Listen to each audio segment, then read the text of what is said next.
Welcome to the deep dive. Today we're venturing into a really strange and frankly disturbing chapter of recent internet history, the Pizzagate conspiracy theory. Yeah, it's quite a story. We've gathered quite a bit of information to try and unpack how this completely unfounded idea started, how it spread so quickly, and how it actually spilled over into the real world with some pretty alarming consequences. And it didn't just disappear either. It kind of resurfaced later, which is also fascinating. Exactly. So our goal here is to understand the key pieces of Pizzagate, where it came from, the harm it caused, and, why it grabbed so much attention. We'll try not to get too bogged down in every single detail, but really get the core of it. Right. We want to see how this seemingly bizarre online rumor managed to get traction, how it evolved, and the real mark it left, not just on people, but maybe on how we even think about information online now. Okay, so let's start right at the beginning.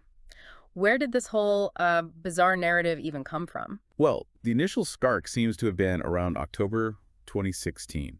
There was this Twitter account making totally unsubstantiated claims. Okay, what kind of claims? It was alleging that the NYPD, the New York Police Department, had stumbled onto a pedophilia ring somehow linked to Democrats, supposedly through Anthony Weiner's emails. Right, I remember that time frame. And this was happening during a really intense period online, wasn't it, with the election looming? Absolutely. It was right around the time John Podesta's personal emails were hacked and then released by Wikileaks, throughout October, November 2016. Ah, okay. So that created this really charged atmosphere online. Lots of suspicion, lots of scrutiny directed at political figures. So how did they connect those hacked emails to this pedophilia narrative? What was the supposed link? Well, the people pushing the Pizzagate theory, they falsely claimed that hidden inside these emails were like coded messages. Coded messages? Yeah, disguised references, they said, to things like pedophilia and human trafficking. They basically built this whole interpretation around supposed hidden meanings. Wow. Okay. And implicated, high-ranking Democrats and even ordinary businesses, like restaurants. And that's where Comet Ping Pong comes in, right? This one specific pizza place became the epicenter. Exactly. Comet Ping Pong, a pizzeria in Washington, D.C., it got pulled into the center of these initial claims. It was falsely, just outrageously, painted as some kind of secret meeting place for satanic ritual abuse. Which is just unbelievable. But it shows how a specific place can become a target, doesn't it? It really does. And the name itself, Pizzagate, that feels deliberate, right? Yeah, clearly referencing Watergate, trying to imply some kind of massive cover-up. Right. And the story apparently gained early traction on websites known for, well, fake news. Your Newswire was one, and they apparently cited a post from 4chan. So starting in those sort of darker corners of the internet. Pretty much. It shows how quickly things, true or not, can jump from those places to slightly wider platforms. And it wasn't just those fringe sites pushing it. No. It got amplified. Pro-Trump websites picked it up, Right. which helped push these baseless claims to a much larger audience. Right. And some even added their own false details. Things like the NYPD supposedly raiding Hillary Clinton's property, or the FBI confirming the whole conspiracy, which never happened, of course. Just layering falsehoods on top of falsehoods. Exactly. It shows how misinformation can just get embellished and sensationalized as it spreads. So it starts in these online pockets. How did it break through to, say, more mainstream internet users? Well, according to the reports we looked at, the allegations moved on to more widely used platforms like Reddit, just days before the 2016 election. Ah, the timing again. Yeah, it seems a Reddit user posted this document claiming it was evidence for Pizzagate. Okay, evidence. What were they actually pointing to? What was the supposed proof? So this Reddit post, which isn't up anymore, it focused heavily on Comet Ping Pong. It falsely claimed that people associated with the restaurant were making these veiled, sarcastic references to sex with minors online. In their posts and things. Yeah, in communications, in imagery. They also obsessed over the artwork and branding of the pizzeria. How so? They interpreted it completely falsely, of course, as cultish imagery, saying it depicted, dismemberment, sexual content, and pizza, bizarrely. It's just amazing how ordinary things can be twisted through that kind of conspiratorial lens. It really is. And then this narrative got picked up and spread further by other sites known for pushing fake news or misleading stuff.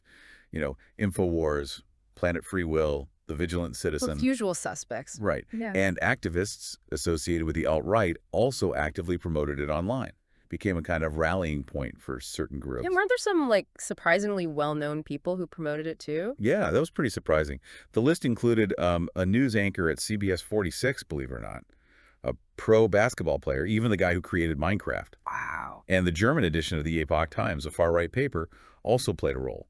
It shows how this stuff can cross boundaries and reach really diverse audiences if someone influential shares it. It sounds like it really gathered momentum across different online It spaces. did. The orthodontal community on Reddit, which was huge back then, they even made a dedicated subreddit just for Pizzagate. Pizza. Just focus entirely on Yeah, this. to discuss it, develop it further. But Reddit eventually banned that subreddit Why? for doxing, violating their policy against sharing private information with malicious intent. Users were posting personal details of people they were accusing. Ah, okay. So real-world harm starting to become apparent. Definitely. And that action by Reddit was an attempt to manage that harm. But, when one platform shuts something The down. discussion just moves elsewhere, right? Precisely. After the Reddit ban, a lot of the Pizzagate talk moved over to Vote, which is now defunct. But it was known for having less moderation, hosting a lot of far-right content. So the community just found a new home. Pretty much. It shows how these online groups can be resilient when platforms try to moderate. And the theory itself didn't just stay focused on Comet Ping Pong, did it? It seemed to kind of expand. That's a really crucial point. Some of the early, very vocal promoters, people like David Seaman, Michael Flynn Jr., Michael Flynn's son, they started broadening it out Into what? into this larger narrative they called Pedogate. This involved like a vast satanic cabal of elites running international child sex trafficking rings, all part of a supposed New World Order. Wow, that's a huge escalation from a pizza place. It is. It's a common pattern, though, with conspiracy theories. Start specific, then expand to this massive world-controlling plot. So from one DC pizzeria to a global network of evil. Yeah. And what's really notable, and maybe surprising, is that Pizzagate had this unexpected comeback in 2020. Really? Years later? Yeah, it found a huge new audience on TikTok. Of all places, Yeah. videos with the hashtag Pizzagate tag got millions and millions of views. On TikTok? That seems like a very different audience. It was. And that resurgence was interesting because it seemed less tied to specific U.S. partisan politics this time. Well, the people spreading it on TikTok often didn't seem aligned with, say, traditional right-wing conspiracy theorists. Many were also involved in other viral trends, even things like Black Lives Matter. Oh. The focus shifted a bit away from Hillary Clinton specifically, more towards this broader kind of amorphous worldwide elite involved in child trafficking. So the core themes resonated more widely than just politics. It seems like it. Maybe tapping into more general anxieties about child exploitation, distrust of powerful people, Yeah. that kind of thing. That's fascinating. It suggests the appeal goes deeper than just party lines. It really does. And we also saw it pop up internationally in other ways. There were reports from Turkey, for instance. Turkey? What happened there? Pro-government newspapers started giving coverage to the Pizzagate allegations. And some observers speculated, that this might have been a deliberate move by sources in the Turkish government, To do what? possibly to distract the public from a local child abuse scandal that had emerged earlier in 2016. Wow. So potentially weaponizing the conspiracy theory for political gain in a completely different country? That was the theory, yeah.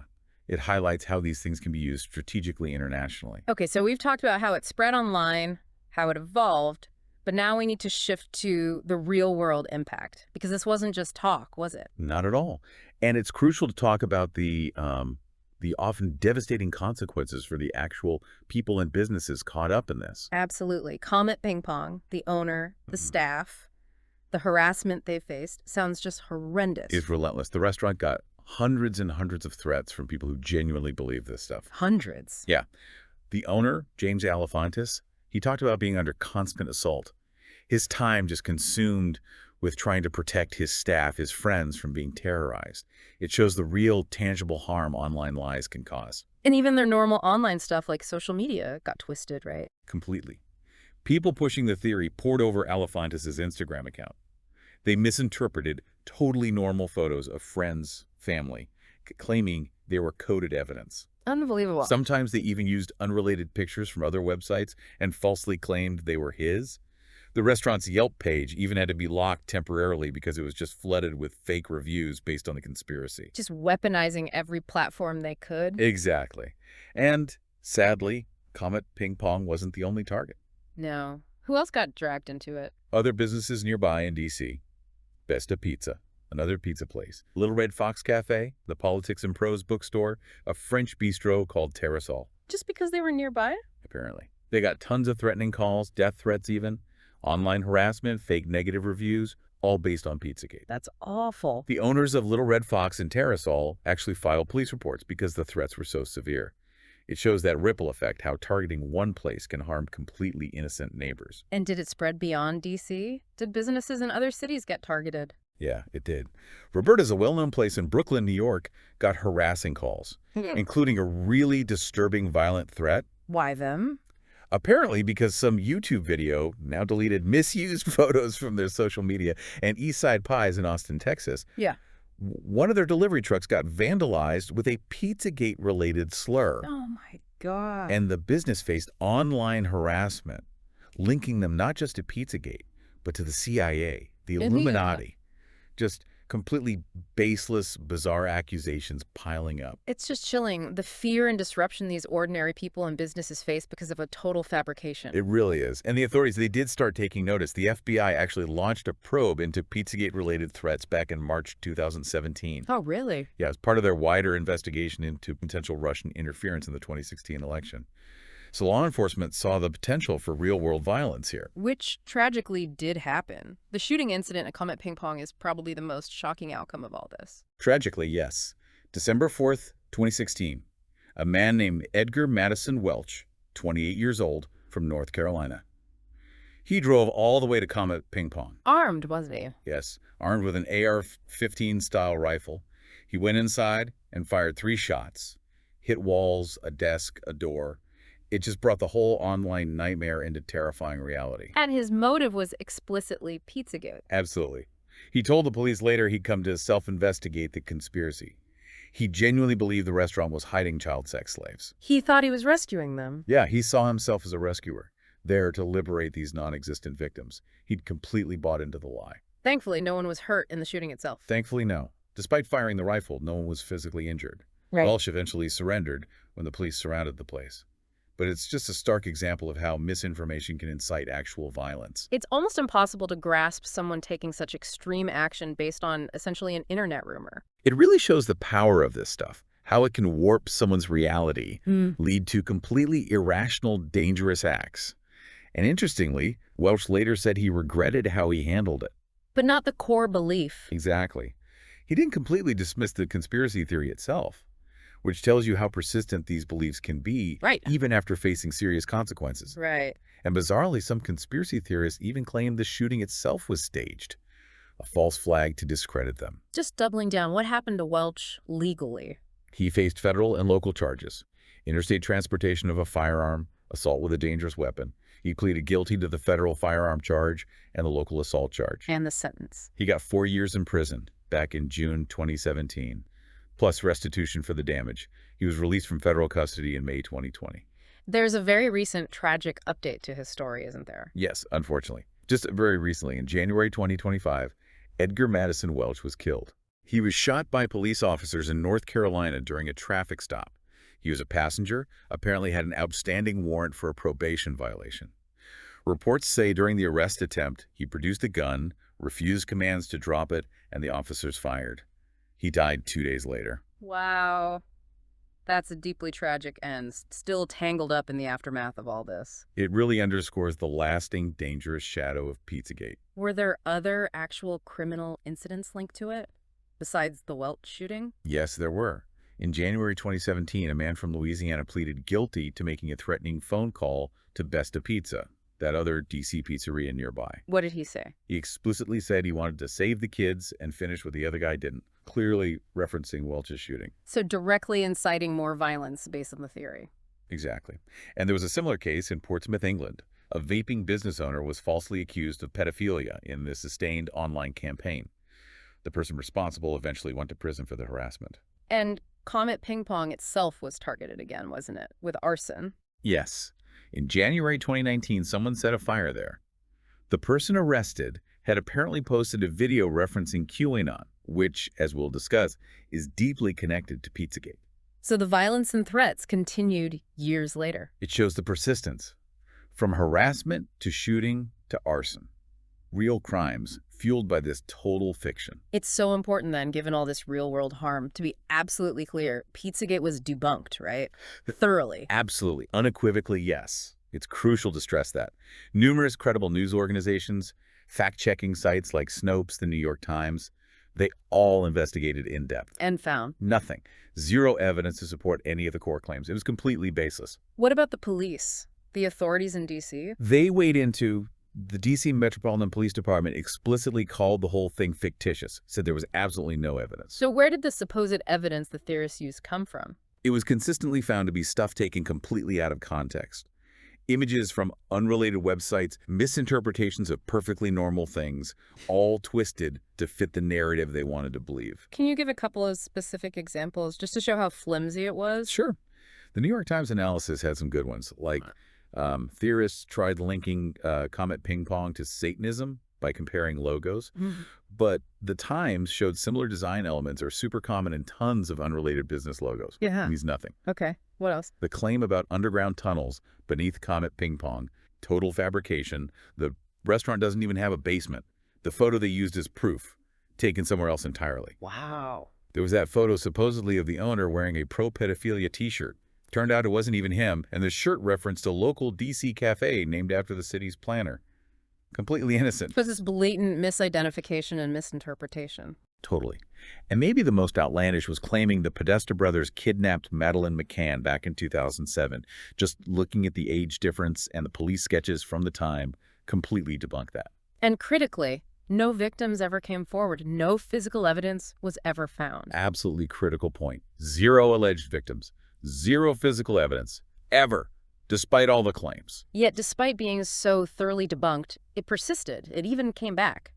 How did the people targeted respond, and what did the public think? Well, James Alefantis, the Comet Ping Pong owner, he called it exactly what it was. An insanely complicated, made-up, fictional lie-based story and a coordinated political attack.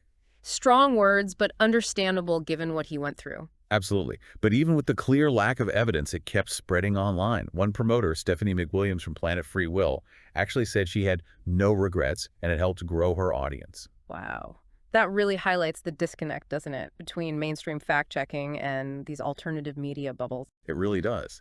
And Hillary Clinton herself spoke about it in late 2016, warning about the very real-world dangers of malicious fake news like this.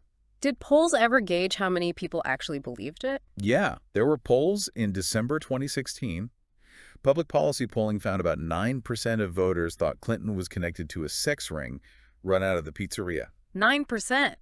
That's still a lot of people. It is. And a YouGov Economist poll found belief varied wildly by political leaning. About 17% of Clinton voters believe the email claims, but it jumped to 46% among Trump voters. A huge partisan divide in belief. Yeah. And some academics pointed out parallels to the satanic panic back in the 80s. Right. Where unfounded accusations of ritual abuse caused widespread fear and injustice. Exactly. It shows how these kinds of moral panics can recur, just using new platforms now. The role of Alex Jones in InfoWars seems pretty significant here, too. How did they fit in? They were definitely prominent early promoters of Pizzagate. Jones talked about it a lot initially. But didn't he back away slightly? Yeah, after the Welsh shooting at Comet Ping Pong, Jones started to publicly distance himself a bit from the specific claim that the pizzeria was the main hub. But InfoWars kept producing related stuff. Oh, yeah. They spread other false narratives like wrongly linking a sex worker rights activist's death to some supposed investigation into the Clinton Foundation and trafficking, just more baseless connections. Did they face any consequences for promoting Pizzagate? Yes, eventually. James Alefantis put legal pressure on them, demanding a public apology and retraction. And did Jones apologize? He did in March 2017. Jones issued an apology, admitting Alefantis and Comet Ping Pong weren't involved in human trafficking as his platform had suggested. InfoWars also published a formal correction. So some accountability there eventually. Yeah, it shows there could be legal and reputational costs to spreading harmful falsehoods like that. What about Michael Flynn and his son?